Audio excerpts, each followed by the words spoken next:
Hello and welcome to our training video. In this video, you will learn how to use session-wide, individual, and custom voting rules in TownVOTE. Whether your business voting session has agenda items that require simple majority, 2/3 majority, 4/5 majority, or 9/10 majority, TownVOTE can be set up to automatically calculate the pass/fail for you.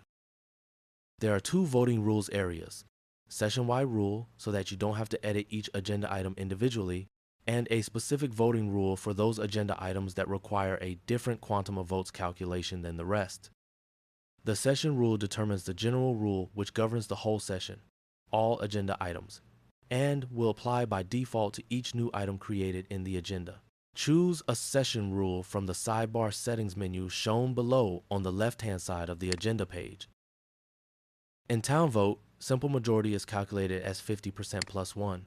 While yes votes must be double the no votes if the 2/3 majority should pass. However, it is possible to change the individual voting rule, which overrides the session rule for each agenda item. You can select the edit button on the right-hand side of each item row. This will bring up the menu seen below.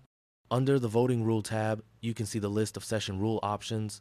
You may select the session rule option, which will be determined by the settings above, or override the session rule and choose a 2/3 majority, or even select a custom session rule.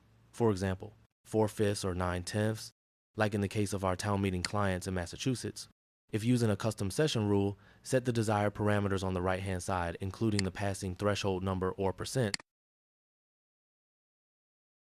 Thank you for watching this training on how to use session-wide, individual, and custom voting rules in TownVOTE. If you have any questions, please contact our support team or visit our knowledge base.